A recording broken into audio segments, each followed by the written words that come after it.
हाँ जी, good morning students. हाँ, last class में ओजोन डिस्कस कर रहे थे।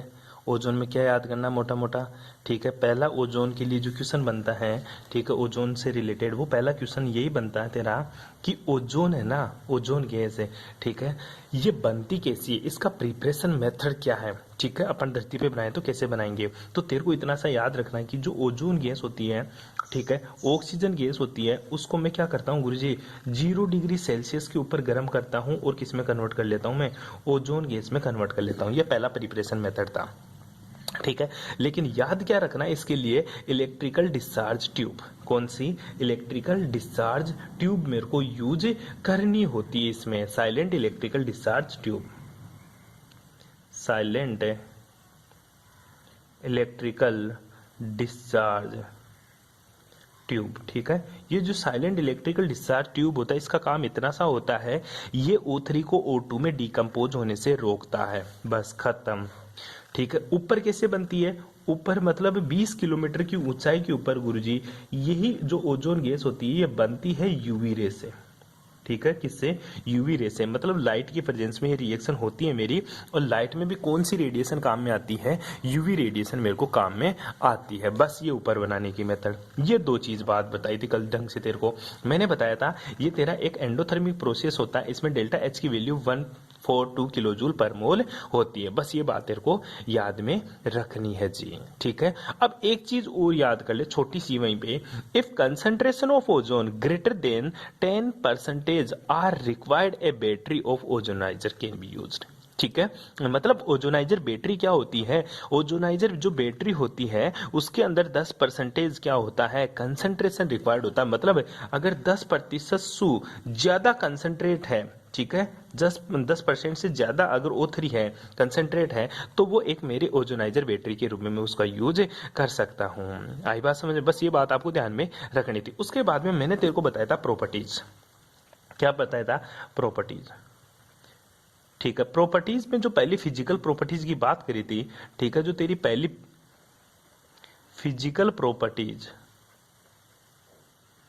तो फिजिकल प्रॉपर्टीज मतलब भौतिक गुण में तेरे को कलर वलर इसका वो ध्यान में रखना, ठीक है। इसका क्या कलर होता है, क्या नहीं होता, इसको पानी में डिजोल्व कैसे करते हैं, ये कब लिक्विड में कन्वर्ट हो जाती है, ये चीजें आप लोगों को ध्यान में रखनी थी, ठीक है। इसको कैसे में किस में सोल्यूबल होती है, वाटर में इनसोल्यूबल होती है, मतलब लेस सोल्यूबल होती है, लेकिन तारपीन का जो ऑयल होता है उसमें, और CCl4 और जो एसिटिक एसिड होता है उसमें क्या हो जाती है, विलेसियल होती है। ये बातें ध्यान में रखनी थी। लेकिन इसके साथ एक इंपॉर्टेंट बात जो कल मैंने मिस कर दी थी, वो बात बड़ी इंपॉर्टेंट है भाई जी, क्या है, इसकी सबसे इंपॉर्टेंट बात यह होती है कि जो ओजोन होती है ना मेरी, ठीक है, जो ओजोन होती है इज लेस, या ozone is thermodynamically unstable, thermodynamically क्या होती है, अनस्टेबल होती है, किससे, ऑक्सीजन गैस से। बस ये क्वेश्चन बनता है, क्वेश्चन क्या बनता है कि ऑक्सीजन गैस की तुलना में ओजोन गैस का तापीय स्थायित्व कम होता है, क्यों।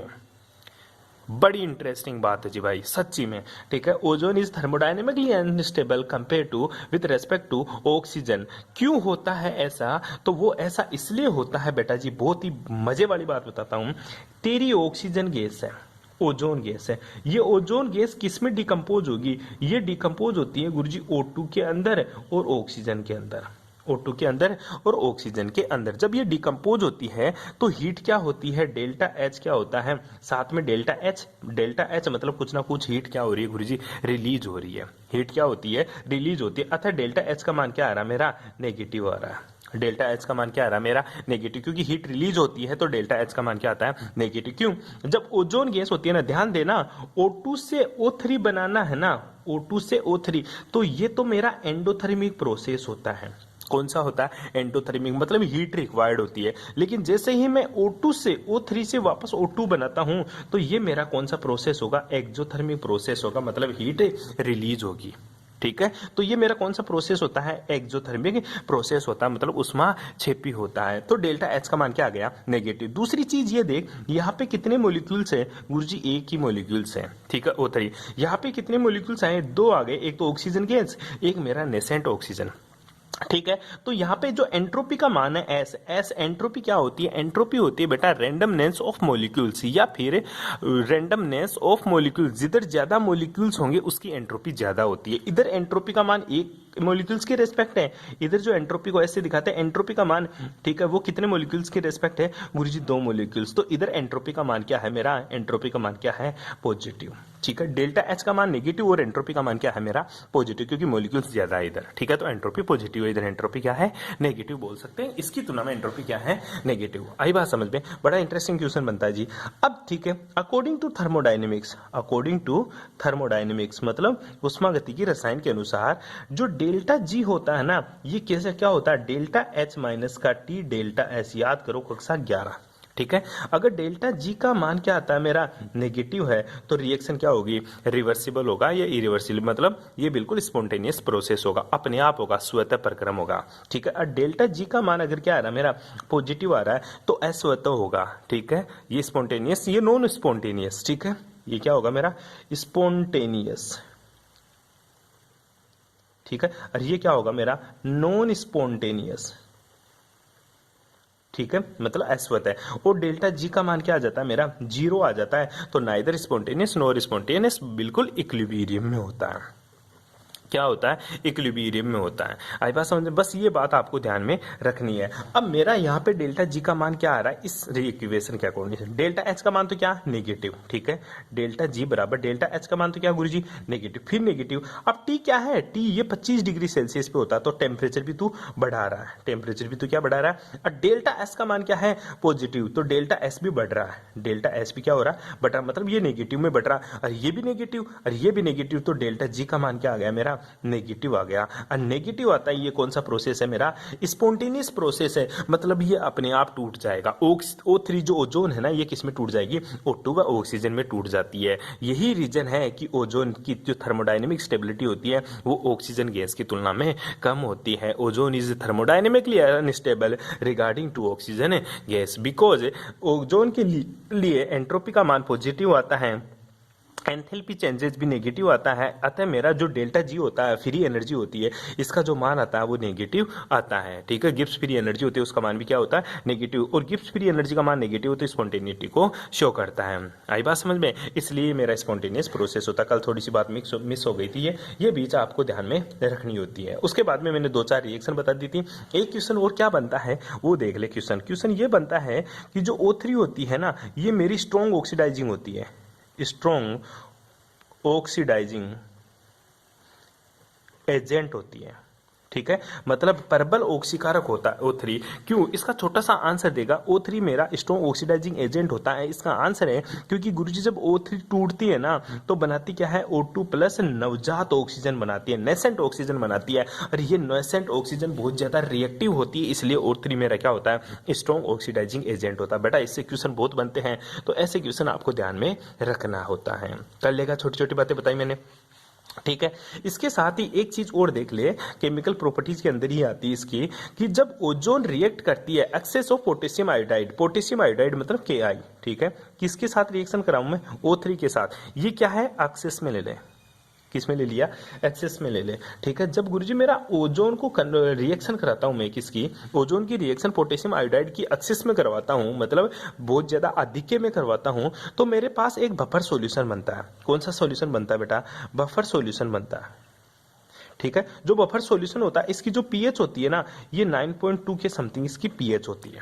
ठीक है, मतलब मेरे पास बेसिक बफर मिलता है। मैं ये काम क्यों कर रहा हूं? मेरे को ये बताना है कि ऑक्सीजन कितनी, सॉरी O3 कितनी है। ठीक है, ओजोन गैस की क्वांटिटी तेरे को पता करनी है। ठीक है, इसकी एस्टिमेटिंग वैल्यू तेरे को पता होनी चाहिए कि O3 कितनी है। क्वांटिटिव मेथड पढ़ रहे हैं पर O3 का। ठीक है, तो O3 का क्वांटिटिव मेथड मतलब गुरुजी O3 को ज्ञात करने का तरीका क्या है? O3 को ज्ञात करने का तरीका सीधा सा है बेटा, ओके, ओजोन गैस को Ki की एक्सेस के अंदर Ki की मात्रा ज्यादा ले ले, O3 को घोल दे, क्या बनेगा तेरे पास? Buffer solution. अब इस बफर सॉल्यूशन को क्या कर ले तू? इस बफर सॉल्यूशन को टाइट्रेट कर ले, किसके साथ?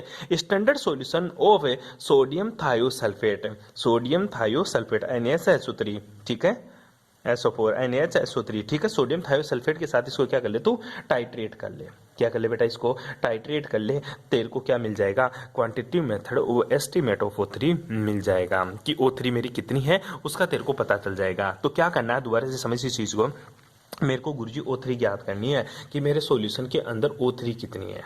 क्या ज्ञात करनी है मेरे को ये पता करना है कि मेरे सॉल्यूशन के अंदर O3 कितनी है। तो मैं क्या करूंगा, जो O3 है ना, O3 को Ki के साथ एक बफर सॉल्यूशन बनाऊंगा। ठीक है, O3 को किसके साथ रिएक्ट कराऊंगा, Ki सॉल्यूशन के साथ। तो मेरे पास एक क्या मिल जाएगा गुरुजी, बफर सॉल्यूशन, किसका, बोरेट का, O3 बोरेट का बफर सॉल्यूशन मिल जाता है। ठीक है, आई बात समझ में। अब यहां से क्या करेंगे, ध्यान देना, जब O3 बोरेट बफर विलियन, ठीक है, Ki विलियन के साथ आदिक्य में गुजारते हैं तो आयोडीन गैस मुक्त होती है, जिसका मानक मान है sodium thiosulphate, sodium thiosulphate Na2H2O3, Na2H2O3। ठीक है, सोडियम थायोसल्फेट विलियन के साथ इसका क्या किया जाता है, अनुमापन किया जाता है तथा O3 गैस के आकलन की मात्रात्मक विधि होती है। ये O3 गैस के मापन की मात्रात्मक विधि होती है। आई बात समझ में। बस इसके साथ टाइट्रेट करना तेरे को इस बफर सॉल्यूशन को, तेरे पास O3 का पता चल जाएगा कि O3 कितनी है बेटा जी।